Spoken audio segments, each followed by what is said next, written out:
एक लड़का शराब के नशे में अपने दोस्तों के साथ होटल पर जाता है। होटल पर जाने के बाद वो सभी दोस्त वहां पर खाना ऑर्डर करते हैं।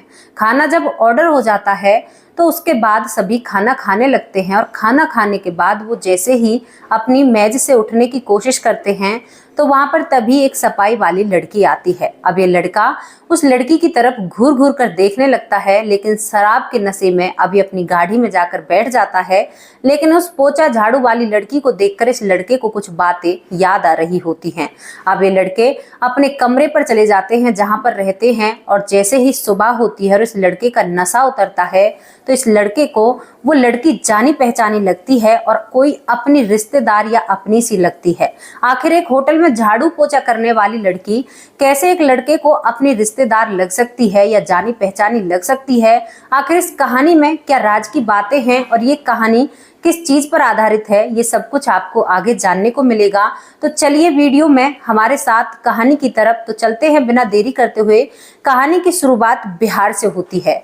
बिहार में एक सुनील नाम का लड़का रहता है और सुनील अच्छा खासा पढ़ा लिखा है। पढ़ा लिखा होने के बावजूद अब इसके घर के चाहते हैं कि हमारे बेटे की कहीं पर शादी हो जाए, तो शादी के लिए एक लड़की तलाशी जाती है। दोस्तों, लड़की मिल जाती है। लड़की का नाम अनन्या होता है और सुनील और अनन्या की धूमधाम से शादी कर दी जाती है। शादी होने के बाद अनन्या अपनी ससुराल में आ जाती है और अपने घर परिवार का ध्यान रखने लगती है। सुनील जो बेंगलुरु में जाकर नौकरी करता है, वहां पर उसका काम चलता है। अब शादी के 2-3 महीने बाद सुनील अपनी पत्नी से कहता है अनन्या से कि अनन्या, मैं अब बेंगलुरु जाऊंगा और वहां पर काम करूंगा क्योंकि मेरा काम वहीं से चलता है। और अनन्या अपने पति को बेंगलुरु भेज देती है। दोस्तों, जब सुनील अपने घर से गया था तो घर में कोई भी परेशानी नहीं, लेकिन जब वो वहां पर नौकरी करता है, काम करता है, तो उसकी माँ का फोन जाता है और उसकी माँ कहती है कि बेटा, तुम्हारी पत्नी तुम्हारे जाने के बाद रूसकर अपने मायके जा चुकी है।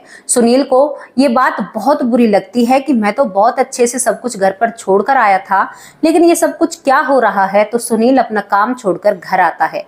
घर आने के बाद अपने माँ बाप से इजाजत लेता है और अपनी पत्नी के गांव जाता है, घर जाता है। वहां पर सुनील को अनन्या मिलती है। तो सुनील कहता है कि अनन्या, आखिर ऐसी बात क्या हुई है? माँ बता रही थी कि तुम्हारा और उसका तो कोई झगड़ा ही नहीं हुआ, तो फिर तुम ऐसे घर क्यों छोड़कर आ गई? माँ बाप के पास रहती। मेरे माँ बाप की भी कुछ इच्छाएं हैं। तो यहाँ पर अनन्या कहती है कि तुरंत मेरे घर से निकल जाओ, तुम्हारी औकात नहीं है मुझे रखने की। तुम्हारा घर बहुत खंडर नुमा है, मैं उस घर में नहीं रह सकती। यहाँ पर सुनील कहता है कि इतनी सी ही बात है, तुम मेरे साथ मेरे घर चलो, मैं घर भी बनवा दूंगा, मैं अच्छा खासा कमाता हूँ। तो दोस्तों, यहाँ पर अनन्या कहती है कि जिस दिन तुम्हारा घर बन जाए ना, उस दिन तुम मुझे लेने के लिए आ जाना, वरना तब तक मैं तुम्हारे साथ नहीं चलूंगी। जब ये बात सुनील सुनता है तो सुनील अब वहां से गुस्से में घर आता है और अपनी माँ से कहता है, माँ, तुम्हारी बहू का ये जवाब है कि उसने मुझसे ये कहा है कि तुम्हारा घर मुझे पसंद नहीं है, जब तुम अपना घर बना लोगे तब मैं तुम्हारे साथ रहने के लिए आ जाऊंगी।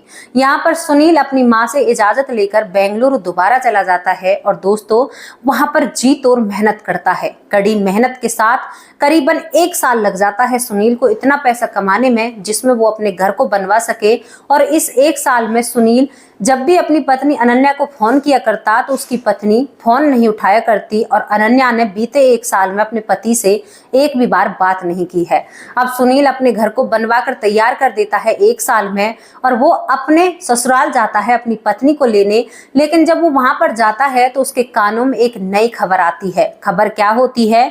जो सुनील होता है उसकी सास कहती है कि बेटा, हमें माफ करना, हमारी बेटी इसी गांव के किसी लड़के के साथ भाग गई है और कपड़े गहने सब कुछ लेकर गई है। और वहां पर जो सुनील के सास ससुर होते हैं वो हाथ जोड़कर खड़े हो जाते हैं और उनकी नजरें नीचे होती हैं। एक बाप पर क्या बीतती है जब उसकी बेटी ऐसा काम करती है। अब इसके बाद सुनील उदास सा मुंह लेकर वहां से घर आ जाता है। वो करे तो क्या करे, क्योंकि उसकी पत्नी का कोई भी अता पता नहीं होता है। घर भी अच्छा बन जाता है। इसके बाद सुनील की माँ कहती है कि बेटा, कोई बात नहीं, हम तेरी दूसरी शादी कर देंगे। लेकिन सुनील कहता है कि नहीं माँ, मैं दूसरी शादी क्यों करूं? क्या जरूरत है शादी करने की? जब मेरी एक ही शादी नहीं चल पाई तो दूसरी क्या खाक चलेगी? और इसके बाद सुनील बेंगलुरु चला जाता है। बेंगलुरु वो गुस्से में इतना कमाता है दोस्तों, दिन रात मेहनत करता है और अब वो शराब भी पीने लगता है, क्योंकि जब दोस्त कह दिया करते तो सुनील थोड़ी बहुत शराब को भी हाथ लगा लिया करता और जिंदगी आगे चलने लगती है। 2 साल करीबन बीत जाते हैं सुनील को बेंगलुरु में रहते ही, और वो बिल्कुल भी अपने घर नहीं आता है, अपने माँ बाप को अपनी शक्ल नहीं दिखाता है। जितने भी पैसे कमाता है उन पैसों को घर पहुंचा देता और दोस्तों अपनी जिंदगी को बिता रहा था। 2 साल के बाद एक दिन सुनील और सुनील के दोस्त एक होटल में जाते हैं शराब के नशे में, और वहां पर वो खाना ऑर्डर करते हैं। खाना ऑर्डर करने के बाद खाना आ जाता है, सभी दोस्त खाना खाते हैं, उनके पैर इधर उधर पड़ रहे हैं। खाना खाने के बाद वहां पर एक लड़की आती है। लड़की उस होटल में साफ सफाई करती है। जैसे भी कोई खाना खाकर उठता तो वो तुरंत उस मेज को सफा किया करती। तो दोस्तों फिलहाल वो सुनील की मेज सफा कर रही थी और सुनील उस लड़की की तरफ घूर घूर कर देखता है, लेकिन नशा ज्यादा होने के कारण वो अपनी गाड़ी में चुपचाप आकर बैठ जाता है। सभी दोस्त वहां से अपनी जगह पर चले जाते हैं जहां पर वो लोग रहते हैं, लेकिन जैसे ही सुनील घर जाकर सोता है और सोने के बाद उसकी सुबह आंख खुलती है तो उसको कुछ बातें याद आने लगती हैं।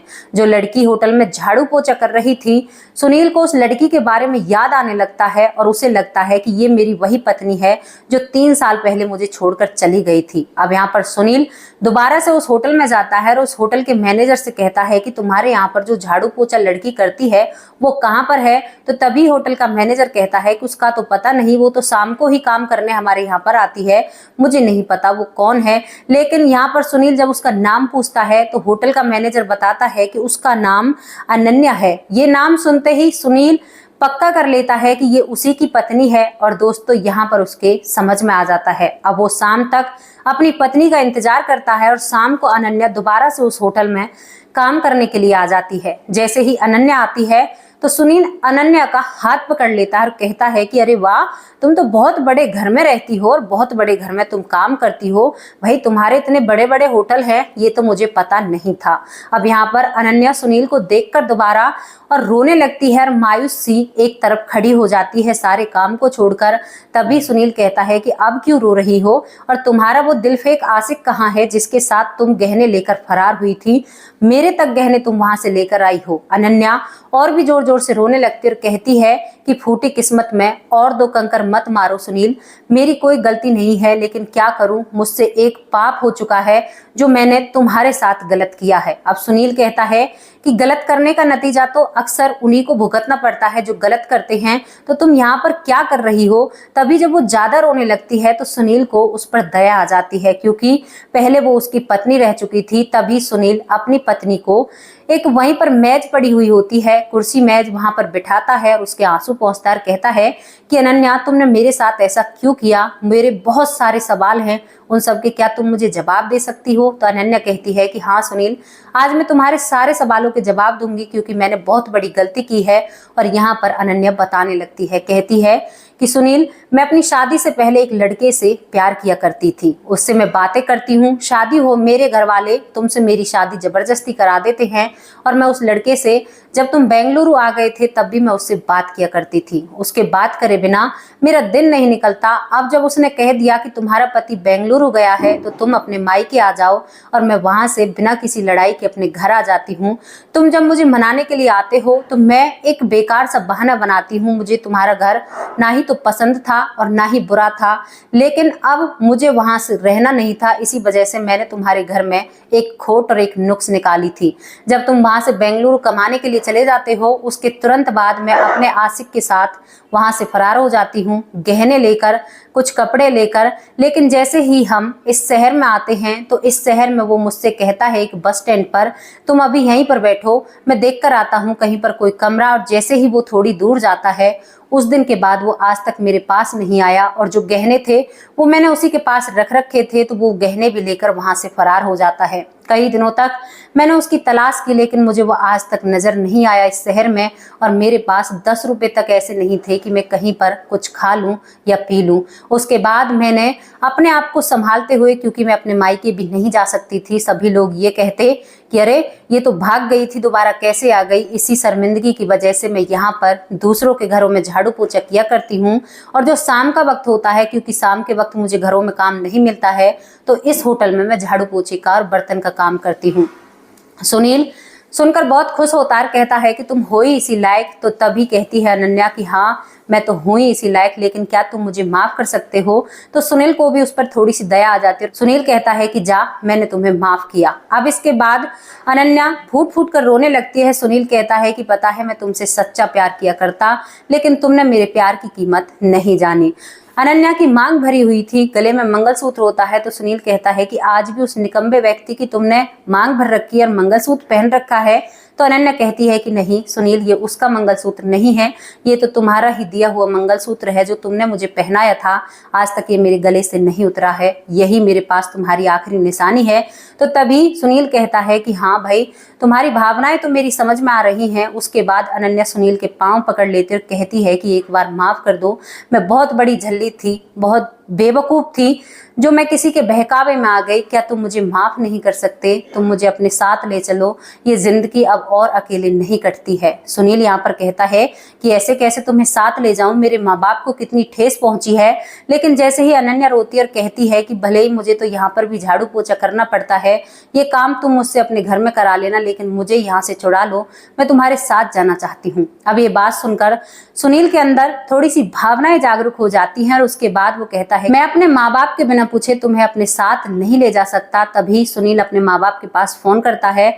जब सुनील की माँ बात करती है तो पहले तो उसकी माँ गुस्सा होती है, कहती है कि नहीं, उस बदचलन औरत को हम अपने घर में नहीं रख सकते। तो यहाँ पर दूसरी बार उसका पिता फोन लेता है उसकी माँ से और कहता है कि बेटा बात क्या है। तो सुनील पूरी बात अपने पिता को समझाता है। तो वहां पर सुनील का पिता भी समझ जाता है और कहता है कि बेटा तुम पढ़े लिखे हो, सक्षम हो, तुम अपने फैसले लेना जानते हो, अब हम तुम्हारे क्या फैसले लें, तुम्हारा जैसा मन करे तुम ऐसा कर सकते हो।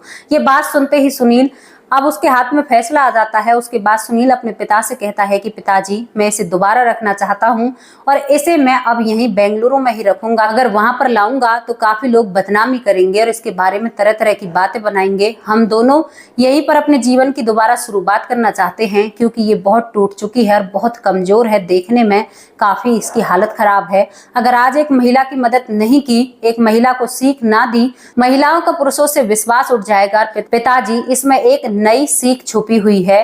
ये समाज में ये बात भी सामने आएगी कि एक पति ने अपनी पत्नी को तब भी अपनाया जब उसकी पत्नी उसे हमेशा के लिए छोड़कर गई थी। और यहाँ पर महिलाएं अपने पतियों पर भरोसा ज्यादा करेंगी। अब इसके बाद जो सुनील होता है अपनी पत्नी को बेंगलुरु में ही रखता है अपने साथ और एक छोटे से मंदिर में वो शादी कर लेते हैं। धीरे धीरे सुनील अपने माता पिता को भी वहीं पर बुला लेता है और वहां पर एक अपनी नई दुनिया बसाता है। दोस्तों ये थी वो कहानी अनन्या और सुनील की, लेकिन हर किसी के साथ ऐसा नहीं होता।